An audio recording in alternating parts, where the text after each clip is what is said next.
Good morning दोस्तों, कैसे हैं आप लोग। तो चलिए, कल की क्लास में हमने जो पाठ्यक्रम है उस पाठ्यक्रम को समझने का प्रयास किया था और यूपी पीसीएस प्रीलिम्स के लिए जितना भी सिलेबस है उस पूरे सिलेबस का एक दायरा बनाया था कि किन किन टॉपिक्स को हमें कवर करना है। तो सबसे पहले भूगोल में प्रारंभ से ही हम शुरुआत करेंगे और बेसिक सा कॉन्सेप्ट बनाएंगे अक्षांश देशांतर का, पृथ्वी की गतियों का, और फिर इसके बाद जियोमॉर्फोलॉजी, क्लाइमेटोलॉजी, ओशनोग्राफी, बायोजोग्राफी, इन सारे टॉपिक को कवर करते हुए आगे बढ़ेंगे। ठीक है, तो शुरुआत करते हैं हम लोग सबसे पहले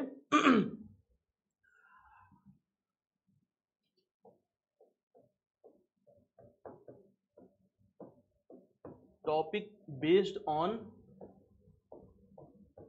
basic concept of globe and earth.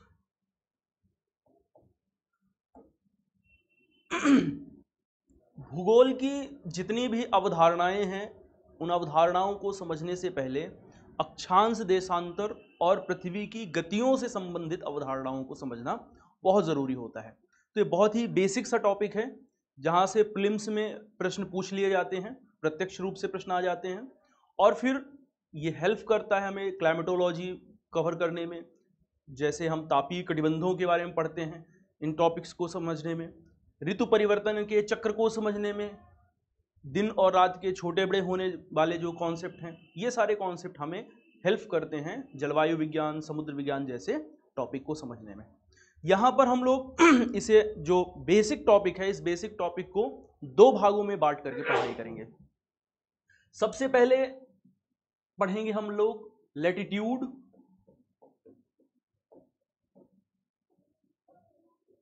And longitude. सबसे पहला जो टॉपिक है लैटिट्यूड और लॉन्गिट्यूड का, या हम कह सकते हैं अक्षांश और देशांतर, अक्षांश एवं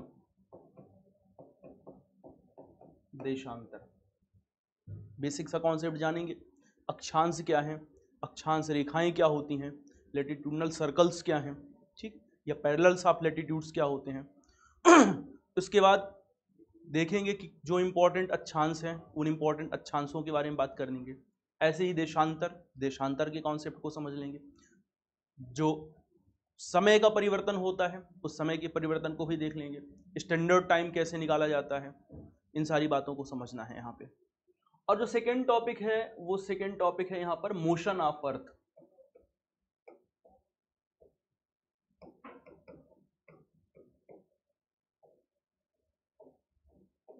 पृथ्वी की गतियां, मोशन ऑफ अर्थ यानी पृथ्वी की गतियां। तो डेली मोशन ऑफ अर्थ, पृथ्वी की जो दैनिक गति है उस दैनिक गति के बारे में समझना है। क्या क्या उसके कारण होने वाले परिवर्तन हैं, उन परिवर्तनों को देखना है। और अर्थ एनुअल मोशन, जो पृथ्वी की वार्षिक गति है उस वार्षिक गति के चक्र को समझना है।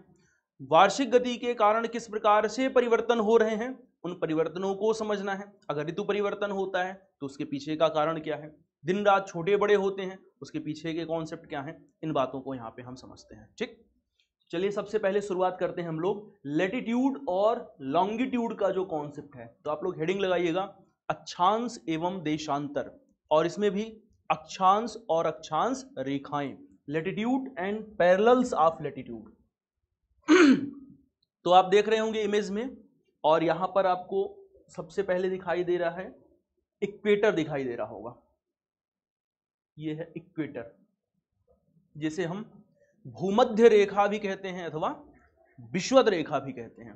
तो समझते हैं कि इसका कॉन्सेप्ट क्या है इंपॉर्टेंस इक्वेटर का। तो सबसे पहले जैसे डायग्राम में ड्रॉ कर रहा हूं, आप लोगों को भी डायग्राम ड्रॉ करना है। भूगोल, विज्ञान, पर्यावरण, इन समस्त अवधारणाओं को समझने के लिए बहुत आवश्यक है कि खुद से आप लोग डायग्राम ड्रॉ करना सीखिए। तो डायग्राम बनाना है और सिनॉप्सिस बनाते हुए मेरे साथ आपको आगे बढ़ते जाना है, तो आपका नोट्स भी प्रिपेयर हो जाएगा। इक्वेटर को हमने देखा, तो इक्वेटर क्या देखा इमेज में हमने कि पृथ्वी के मध्य में एक रेखा खींची हुई है। तो पृथ्वी के मध्य में खींची गई एक काल्पनिक रेखा जो पृथ्वी को दो बराबर भागों में बांटती है, इस काल्पनिक रेखा को ही भूमध्य रेखा अथवा विषुवत रेखा अथवा इक्वेटर कहते हैं। तो ये क्या है, हम इसे कह सकते हैं भूमध्य रेखा अथवा विषुवत रेखा, इसे ही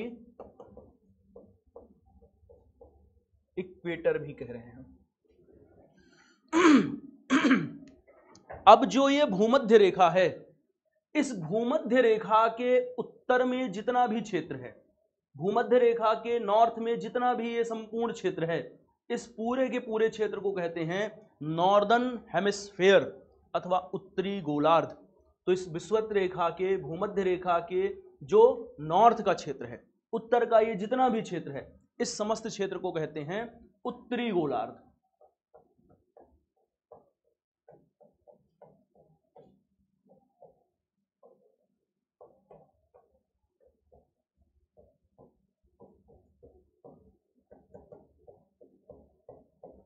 नॉर्दर्न हेमिस्फेयर। ऐसे ही इस विषुवत रेखा के दक्षिण में जितना भी ये संपूर्ण क्षेत्र अवस्थित है, इस संपूर्ण क्षेत्र को कहते हैं दक्षिणी गोलार्ध अथवा सदर्न हेमिस्फेयर। तो साउथ का जितना भी क्षेत्र है इसे कहा जाता है दक्षिणी गोलार्ध, सदर्न हेमिस्फेयर। ठीक, आप लोगों ने प्रोटेक्टर देखा होगा बचपन में। प्रोटेक्टर की सहायता से हम क्या करते थे, तो एंगुलर डिस्टेंस का निकालते थे।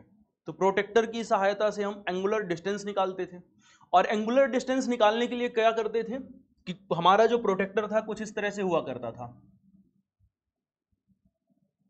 कुछ ऐसे होता था, और यहां पर अलग अलग एंगुलर डिस्टेंस के हिसाब से नंबर दिए रहते थे। यहाँ 0 डिग्री, इधर कहीं पर 90 डिग्री, इधर कहीं पर 180 डिग्री, और इस तरह से मार्किंग की जाती थी, है ना।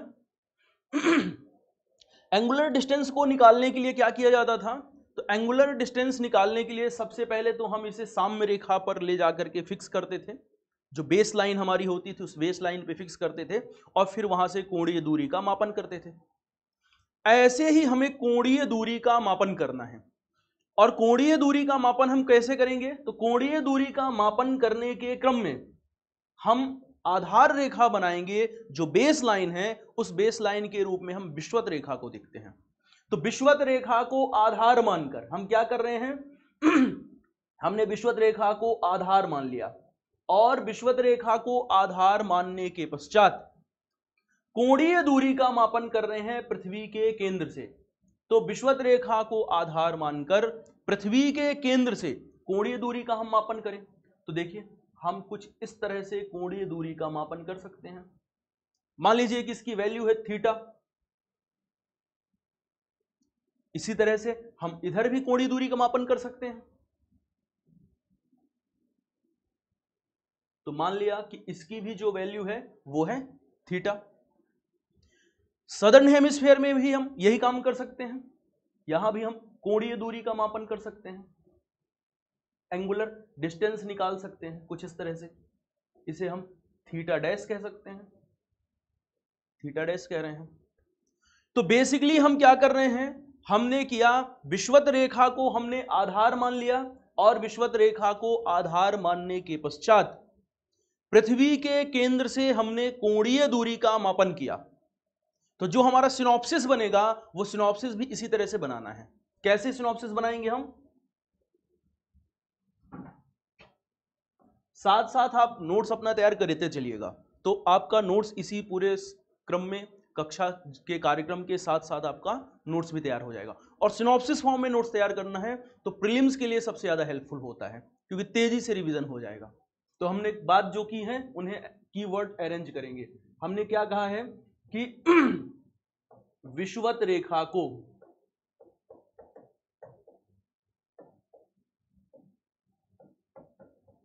आधार मानकर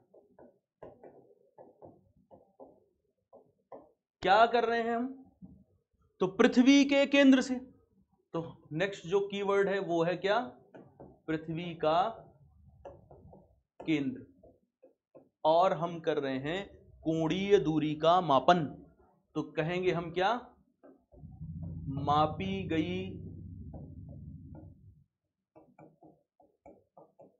कोणीय दूरी, एंगुलर डिस्टेंस।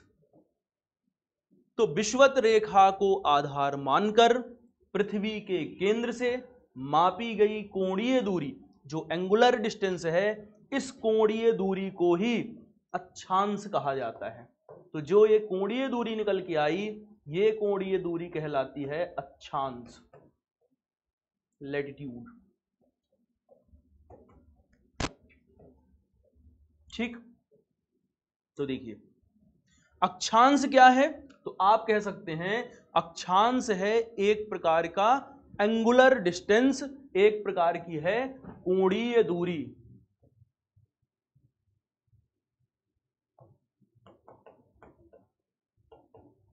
एंगुलर डिस्टेंस है, एक प्रकार की कोणीय दूरी है।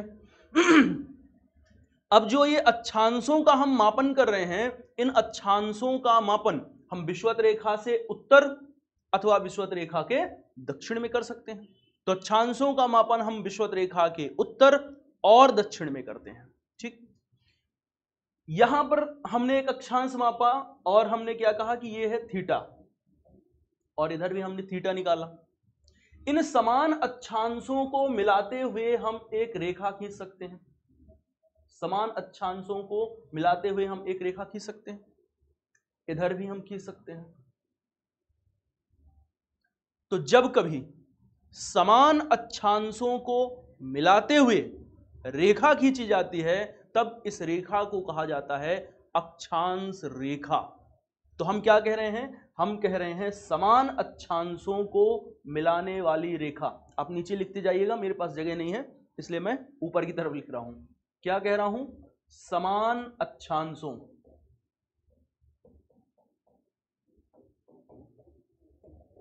को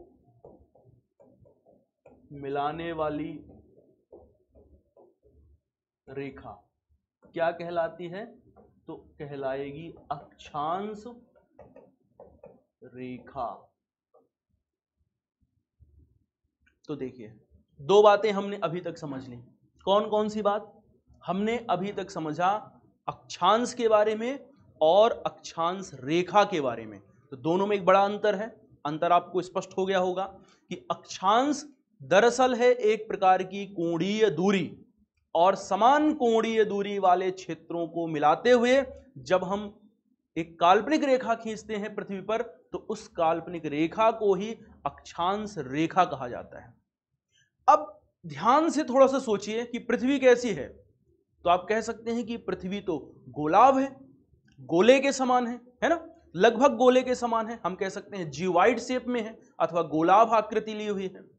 तो अगर आपके सामने एक फुटबॉल है और उस पर आप रेखा खींच रहे हैं, तो क्या वो रेखा रेखा के रूप में रह जाएगी अथवा सर्कल के रूप में कन्वर्ट हो जाएगी? तो आप कहेंगे कि ये रेखा के रूप में तो रहेगी ही नहीं, बल्कि ये क्या होगा, एक प्रकार से सर्कल बन जाएगा। तो जब हम अक्षांश रेखाओं को खींचते हैं कहां पर, पृथ्वी की सतह पर, तब ये रेखाएं रेखा के रूप में ना होकर के वृत्त के रूप में कन्वर्ट हो जाती हैं, वृत्त के रूप में बदल जाती हैं, जिन्हें कहा जाता है अक्षांशीय वृत्त अथवा लैटिट्यूडनल सर्कल। आप देखिए ये जो इमेज है यहां पर आप देख सकते हैं किस प्रकार से रेखाएं खींची गई और ये रेखाएं कैसे कन्वर्ट हो गई।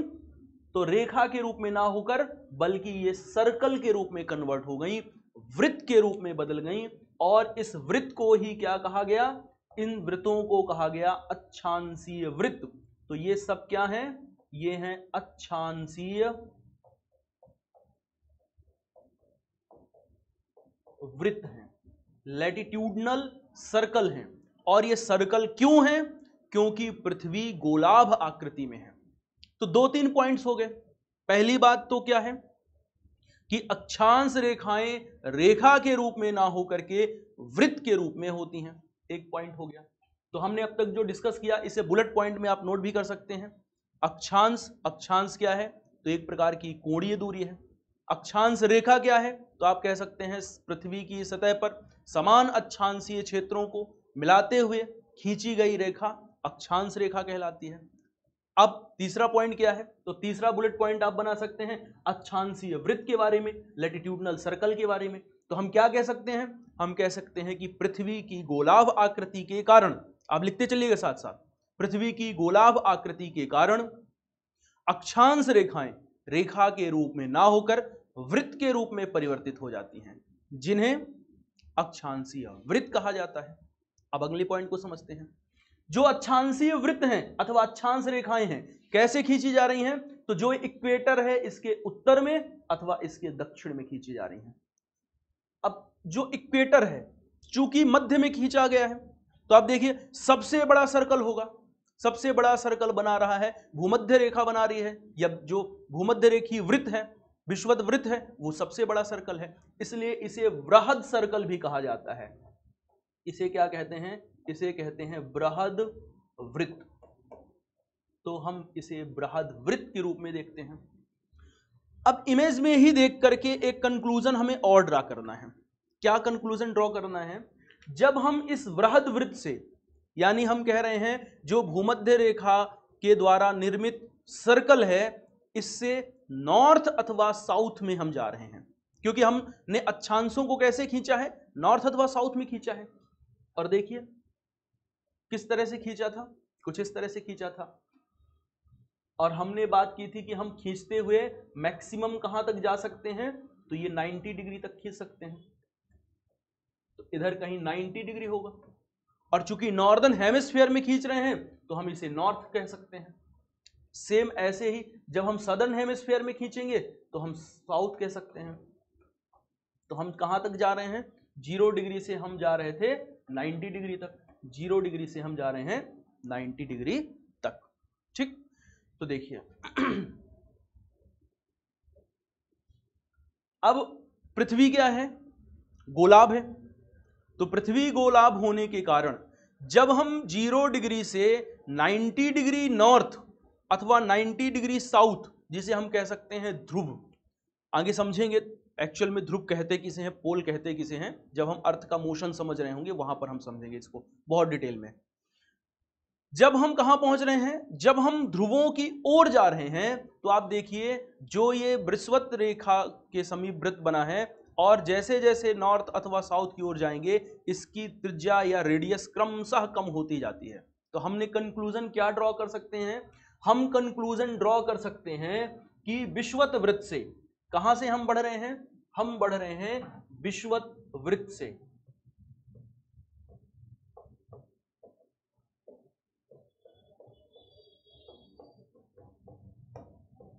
विषुवत वृत्त से किधर जा रहे हैं? तो हम जा रहे हैं ध्रुवों की ओर।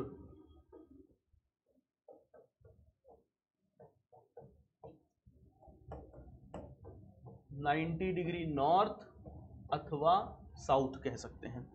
तो जब हम विषुवत रेखा से, विषुवत वृत्त से ध्रुवों की ओर जाते हैं, तब क्या हो रहा है? अक्षांशीय वृत्त की त्रिज्या में कमी आती है। तो अक्षांशीय वृत्त की त्रिज्या क्रमशः कम होती जाती है। तो जो अक्षांशीय वृत्त है, इस अक्षांशीय वृत्त की त्रिज्या में क्रमशः कमी आना शुरू हो जाती है। और अंत में क्या होता है? तो देखिए जरा, यहां से हम बढ़े, जैसे धीरे धीरे धीरे धीरे हम लोग पहुंच गए इस नॉर्थ पोल पर। अब इस स्थान में पहुंचने के बाद चाहे हम पहुंचते हुए पहुंच जाएं साउथ पोल पर, तो जब हम ध्रुवों पर पहुंच जाते हैं तब ये सर्कल के रूप में नहीं होता, या हम कह सकते हैं वृत्त के रूप में नहीं होता, बल्कि बिंदु के रूप में परिवर्तित हो जाता है। तो हम क्या कह सकते हैं, हम कह सकते हैं कि ध्रुवों में पहुंचने के बाद अक्षांशीय वृत्त वृत्त के रूप में ना होकर के बिंदु के रूप में परिवर्तित हो जाते हैं। तो अगला पॉइंट हम नोट भी कर सकते हैं कि जब पहुंचते हैं कहां पर, ध्रुवों में, तो ध्रुवों में क्या हो रहा है, अक्षांशीय वृत्त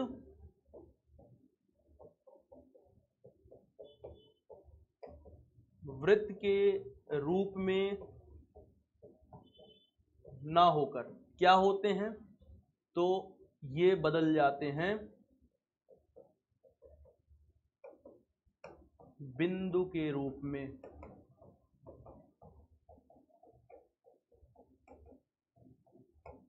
बदल जाते हैं। तो अगर मैं आपसे एक प्रश्न यहां पे पूछूं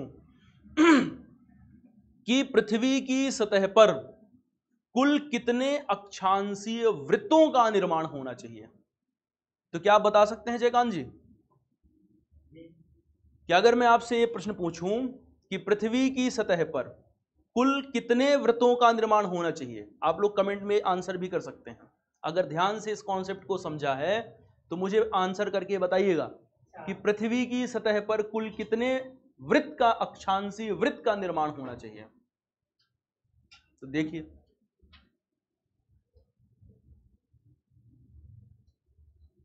जीरो डिग्री एक सर्कल है,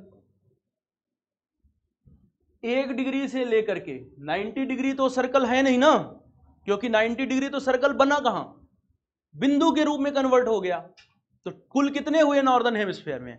अगर नॉर्दर्न हेमिस्फीयर में कुल सर्कल्स की बात की जाए तो नॉर्दर्न हेमिस्फीयर में कुल सर्कल हुए कितने, 89। और सदर्न हेमिस्फीयर में कुल कितने सर्कल हुए, सदर्न हेमिस्फीयर में भी कुल सर्कल हुए 89।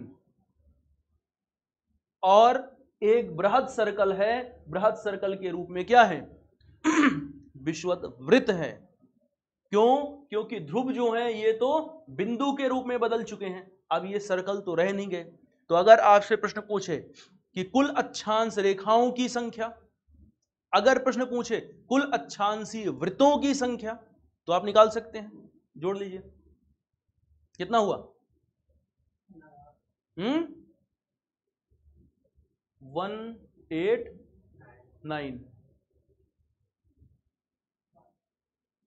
189 अक्षांशीय वृत्त अथवा अक्षांशीय रेखाएं। तो हम क्या कह सकते हैं, सबसे सही रहेगा कहना क्या, कुल 189, 179 होगा, 9 9 18 179, सॉरी, हाँ 179 कुल क्या होंगे, अक्षांशीय वृत्त होंगे 179। तो हम क्या कह सकते हैं, ये हैं अक्षांशीय वृत्त। अब अगर आपसे मैं पूछूं कि कुल अक्षांश कितने हैं, पृथ्वी की सतह पर कुल कितने अक्षांशों को खींचा जा सकता है, कितने नंबर ऑफ लेटिट्यूड्स हैं, तो बताइए, अब इसका आंसर करिए। तो कितना होगा जयकांत जी, कुल अक्षांश, तो नॉर्दर्न हेमिस्फीयर में कितने अक्षांश, 90, क्योंकि ये अक्षांश तो एक अक्षांश के रूप में तो है ही ना, तो ये अक्षांश है, तो हम 1 से लेकर के 90 तक काउंट करेंगे अक्षांश के रूप में।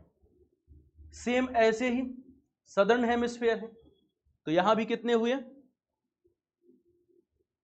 90, और एक है आपका इक्वेटर यानी विषुवत रेखा, तो ये है नॉर्दर्न हेमिस्फीयर, ये है सदर्न हेमिस्फीयर, और ये है क्या, इक्वेटर। तो कुल मिलाकर के हो गया कितना, 181। ठीक, तो इस बात को ध्यान रखना है। तो देखिए अभी तक हमने क्या समझ लिया? हमने समझा अक्षांश। अक्षांश है एक प्रकार की कोणीय दूरी। अक्षांश रेखा समान अक्षांशों को मिलाने वाली रेखा ही कहलाती है काल्पनिक रेखा, अक्षांश रेखा। और अक्षांशीय वृत्त, तो पृथ्वी की गोलाभ आकृति के कारण रेखाएं, जो अक्षांश रेखाएं हैं, रेखा के रूप में नहीं होती बल्कि वृत्त के रूप में परिवर्तित हो जाती हैं, जिसे हम अक्षांशीय वृत्त कहते हैं। फिर हमने इनकी संख्याओं के बारे में देख लिया और इस बात को समझ लिया, इंपॉर्टेंट बात है कि जब हम विषुवत रेखा से ध्रुवों की ओर जा रहे हैं तो विषुवत रेखा से ध्रुवों की ओर जाने पर क्रमशः अक्षांशीय वृत्त की त्रिज्या के मान में कमी आती है, अक्षांशीय वृत्त की त्रिज्या कम होती जाती है और ध्रुवों में पहुंचने पर यह वृत्त के रूप में ना होकर के बल्कि बिंदु के रूप में परिवर्तित हो जाती है। इस बात को ध्यान रखना है। ठीक, अब आगे बढ़ते हैं। कुछ इंपॉर्टेंट अक्षांशीय वृत्त हैं, इन्हें बहुत ही ध्यानपूर्वक समझना है, नाम इनके याद रखने हैं। आगे मैं ये बताऊंगा कि इनका निर्धारण किस प्रकार से किया जाता है या किस प्रकार से किसी अक्षांशीय वृत्त को इंडिविजुअल अक्षांशीय वृत्त के रूप में नामांकित किया जाता है। तो आगे हम लोग ये टॉपिक पढ़ेंगे तब वहां पर समझेंगे।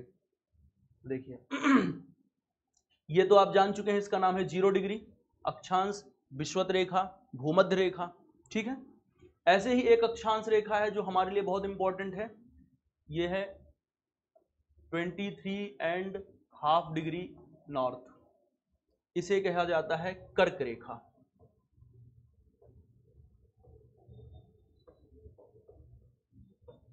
कर्क रेखा अथवा ट्रॉपिक ऑफ कैंसर।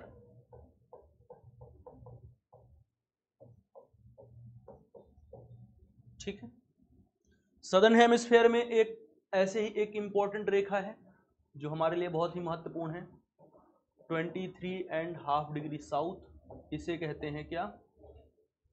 मकर रेखा।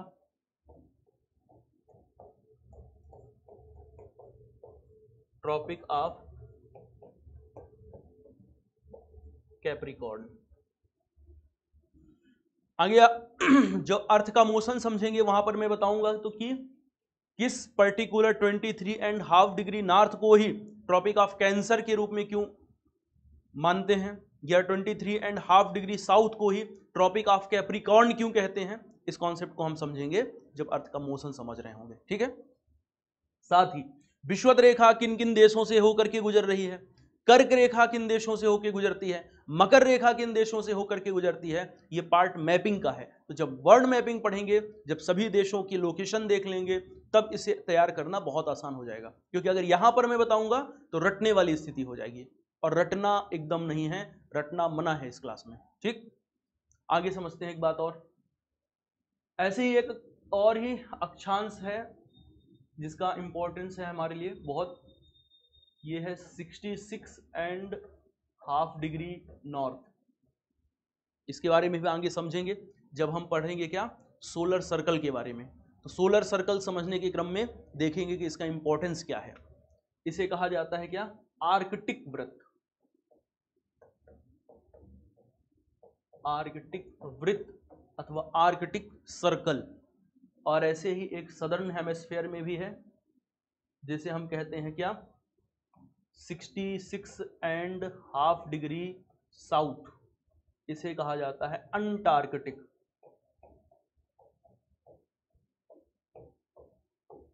वृत्त अथवा अंटार्कटिक सर्कल। ठीक है, तो इनके बारे में आप ध्यान रखिएगा। अब एक पॉइंट और ध्यान से समझ लेते हैं। मान लीजिए कि दो अक्षांश रेखाएं हैं। क्या है? दो अक्षांश रेखाएं हैं। कोई भी अक्षांश रेखा हो सकती है, 0 डिग्री से हो सकता है 23.5 डिग्री नॉर्थ अथवा साउथ, कोई भी क्षेत्र हो सकता है। सदर्न हेमिस्फीयर का भी कोई क्षेत्र हो सकता है, इनके मध्य का भी कोई क्षेत्र हो सकता है। तो ध्यान ये रखना है कि दो अक्षांश रेखाओं के मध्य की बात हो रही है। तो जो दो अक्षांश रेखाओं के मध्य में पृथ्वी की सतह पर कोई ना कोई क्षेत्र होगा, इस क्षेत्र को कहा जाता है कटिबंध अथवा जोन। तो हम इसे कहते हैं क्या, हम इसे कहते हैं कटिबंध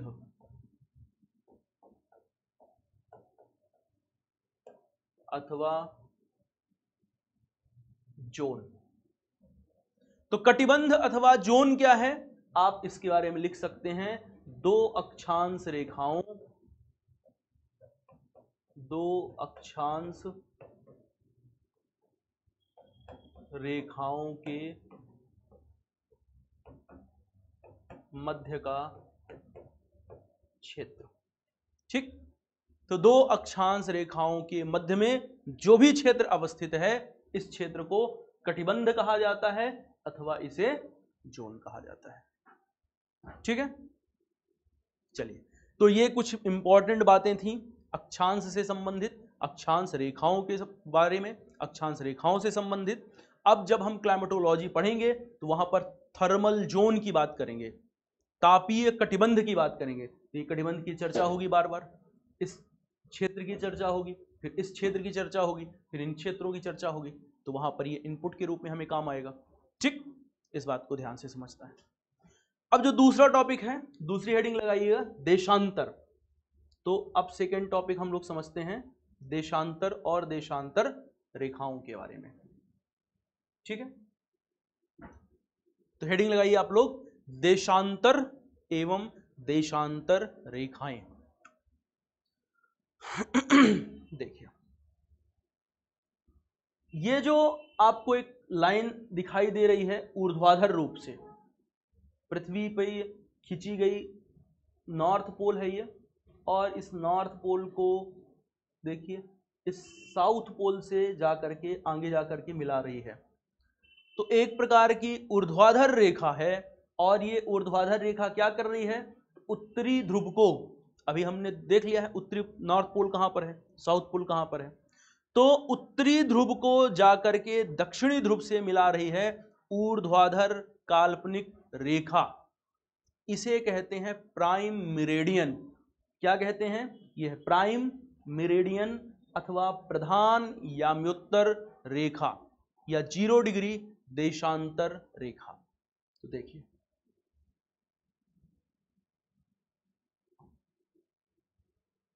सबसे पहले तो हम क्या कर रहे हैं, तो सबसे पहले हमने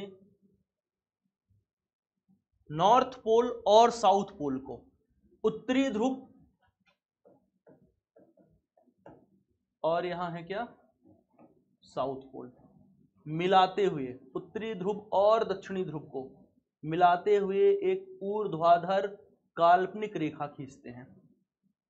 ये जो ऊर्ध्वाधर काल्पनिक रेखा है, इस ऊर्ध्वाधर काल्पनिक रेखा को कहा जाता है 0 डिग्री देशांतर, 0 डिग्री देशांतर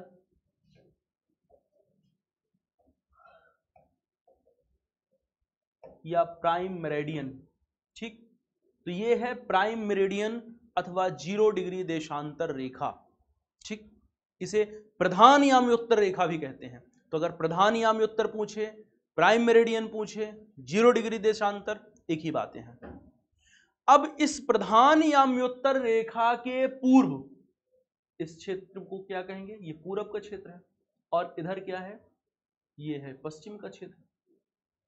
तो प्रधान याम्योत्तर रेखा के पूर्व अथवा पश्चिम में स्थित किसी स्थान की कोणीय दूरी को देशांतर कहते हैं, तथा उस स्थान से गुजरने वाली एवं उत्तरी व दक्षिणी ध्रुवों को मिलाने वाली ऊर्ध्वाधर काल्पनिक रेखाएं देशांतर रेखाएं कहलाती हैं। तो कैसी बात हुई कि प्रधान याम्योत्तर के पूर्व में है किसी स्थान की कोणीय दूरी, और वहां से गुजरने वाली ऊर्ध्वाधर काल्पनिक रेखा जो दो काम कर रही है, एक तो ऊर्ध्वाधर काल्पनिक रेखा है, और दूसरी बात ये उत्तरी ध्रुवों और दक्षिणी ध्रुवों को मिला रही है। तो ध्यान रखना है, ये वृत्त के रूप में नहीं होती बल्कि अर्धवृत्त के रूप में होती हैं। ठीक, तो पहली बात तो ऊर्ध्वाधर काल्पनिक रेखाएं हैं, दूसरी बात तो उत्तरी ध्रुव और दक्षिणी ध्रुवों को मिलाती हैं, और तीसरी बात ये सेमी सर्कल के रूप में है, अर्धवृत्त के रूप में है। ठीक, तो ये रेखाएं कैसी हैं, ये रेखाएं अर्धवृत्त के रूप में खींची जाती हैं, कुछ इस तरह से खींची हुई होती हैं। ठीक, इन रेखाओं को देशांतर रेखाएं कहा जाता है।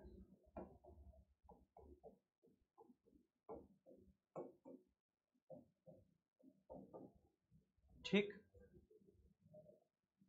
तो देशांतर रेखाएं कुछ इस तरह से खींची हुई हैं, प्रधान याम्योत्तर के पूरब में अथवा प्रधान याम्योत्तर रेखा के पश्चिम में हम खींचते हैं। अब हम लोग थोड़ा सा ऊपर से आकर के, या हम कह सकते हैं कि नॉर्थ पोल के ऊपर से हम लोग देखते हैं कि किस तरह से इन रेखाओं को ड्रॉ किया जा सकता है। तो बहुत ही ध्यानपूर्वक कॉन्सेप्ट को समझिएगा। जैसे यहां पर खींचा हुआ है ना, तो हम ऐसे ही खींचेंगे।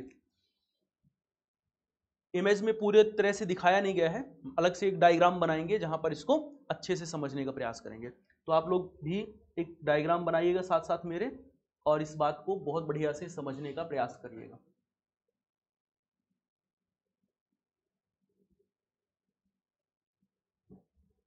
मैंने क्या कहा कि नॉर्थ पोल के ऊपर से हम लोग देख रहे हैं, तो नीचे दिखाई देगा हमें नॉर्थ पोल। तो हम कुछ इस तरह से देखेंगे कि मान लिया हमने कि इस स्थान पर है हमारा क्या, नॉर्थ पोल, ठीक। और यहां से खिंची हुई जो रेखा है, इस रेखा को हमने क्या कहा है, ये है प्राइम मेरिडियन अथवा 0 डिग्री देशांतर रेखा। तो ये रेखा है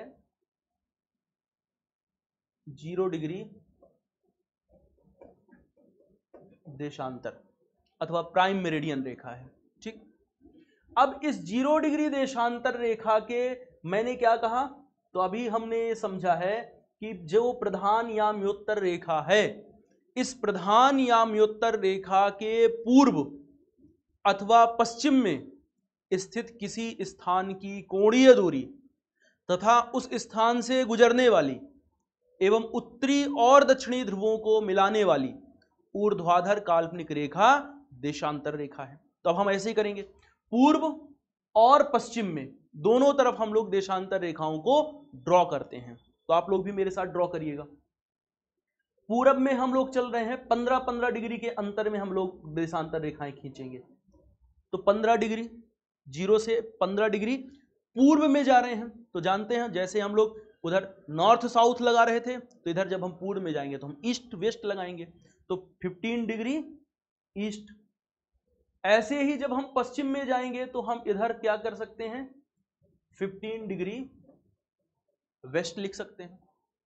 फिर हम आगे बढ़ेंगे तो जो अगली देशांतर रेखा मिलेगी वो होगी 30 डिग्री ईस्ट। 15-15 डिग्री के अंतर में इनको खींचा जाता है। होती तो 1-1 डिग्री में है, लेकिन हम समझने के लिए 15-15 में खींच रहे हैं। 15 डिग्री वेस्ट, 30 डिग्री वेस्ट, 15 खींच चुके हैं ना, तो 30 डिग्री वेस्ट। अगला जो होगा वो क्या होगा, 45 डिग्री ईस्ट। सेम इधर भी हम खींचेंगे 45 डिग्री वेस्ट।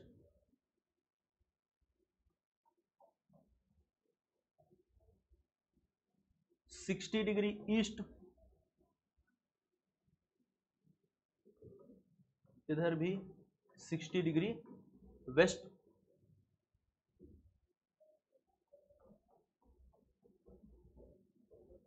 75 डिग्री ईस्ट, इधर भी हम क्या खींचेंगे, 75 डिग्री वेस्ट।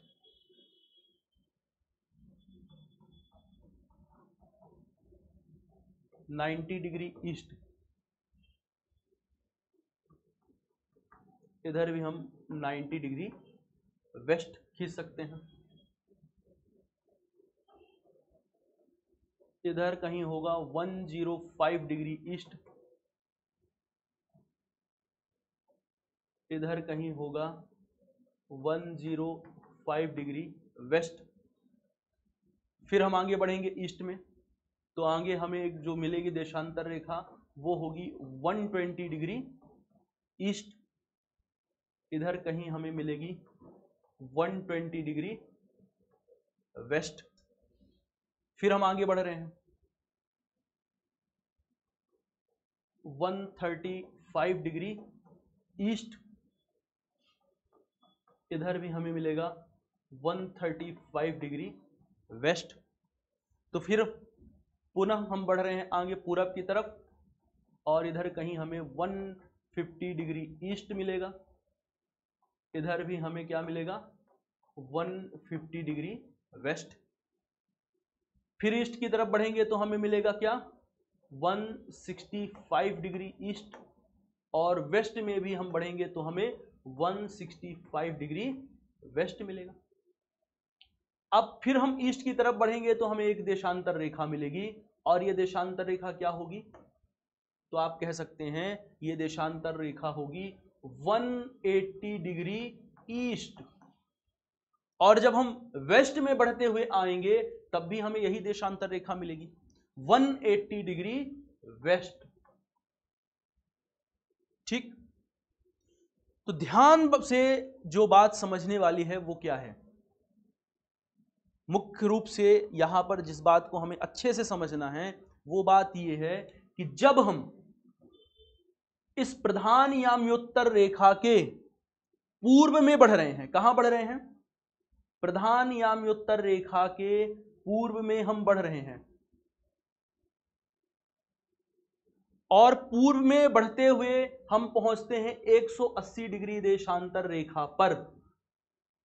इसी प्रकार से हम कहां बढ़ रहे हैं, इस प्रधान याम्योत्तर रेखा से पश्चिम में हम बढ़ रहे हैं, और इस प्रधान याम्योत्तर रेखा के पश्चिम में बढ़ने पर हमें जो रेखा मिलती है वो है 180 डिग्री वेस्ट, यानी पश्चिमी देशांतर रेखा।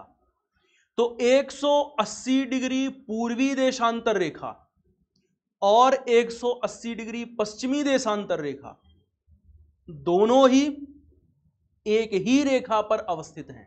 ध्यान से समझना है, 180 डिग्री पूर्वी देशांतर रेखा और 180 डिग्री पश्चिमी देशांतर रेखा दोनों ही रेखाएं एक ही रेखा पर अवस्थित हैं, और ये रेखा यानी 180 डिग्री देशांतर रेखा प्रधान याम्योत्तर रेखा के, ये देखिए ये है प्रधान याम्योत्तर रेखा, कहां है, ठीक अपोजिट है, जस्ट अपोजिट है, ठीक विपरीत दिशा पे है।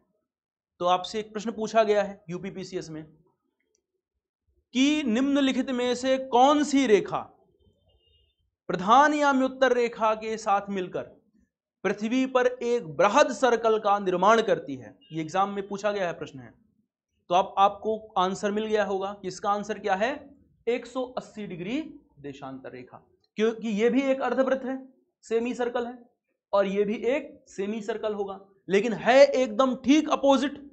तो जब दोनों रेखाएं मिलेंगी, दोनों रेखाओं को हम मिला देंगे तो क्या बन जाएगा, एक वृत्त का निर्माण हो जाएगा, एक बृहद वृत्त का निर्माण हो जाएगा। तो प्रधान याम्योत्तर रेखा के साथ 180 डिग्री देशांतर रेखा मिलकर के पृथ्वी पर एक बृहद वृत्त का निर्माण करती है। 180 डिग्री देशांतर रेखा पर पूर्वी और पश्चिमी देशांतर रेखा, यानी 180 डिग्री पूर्वी और 180 डिग्री पश्चिमी देशांतर रेखा एक ही रेखा पर अवस्थित हैं। और एक बात ध्यान रखना है कि 0 डिग्री देशांतर रेखा से 180 डिग्री देशांतर रेखा तक, यानी हम कह सकते हैं 180 डिग्री पूर्वी देशांतर रेखा तक का जो ये संपूर्ण क्षेत्र है, इसे कहा जाता है पूर्वी गोलार्ध। तो इस क्षेत्र को हम क्या कहते हैं, इस क्षेत्र को कहा जाता है पूर्वी गोलार्ध। 0 डिग्री देशांतर रेखा से लेकर के 180 डिग्री पश्चिमी देशांतर रेखा तक का जो ये क्षेत्र है, इस संपूर्ण क्षेत्र को कहा जाता है पश्चिमी गोलार्ध। तो इसे कहते हैं क्या, पश्चिमी गोलार्ध। ठीक, अब अगर इस 0 डिग्री देशांतर रेखा को, इसे कहा जाता है प्रधान याम्योत्तर रेखा अथवा प्राइम मेरिडियन, आगे पीछे मैं बता चुका हूं इस बात को। तो इस 180 डिग्री देशांतर रेखा को अंतरराष्ट्रीय तिथि रेखा कहते हैं। तो इसे क्या कह रहे हैं, हम इस रेखा को कह रहे हैं प्रधान याम्योत्तर, प्रधान याम्योत्तर रेखा या प्राइम मेरिडियन। तो इस 180 डिग्री देशांतर रेखा को हम क्या कहते हैं, इसे कहा जाता है इंटरनेशनल डेट लाइन या अंतरराष्ट्रीय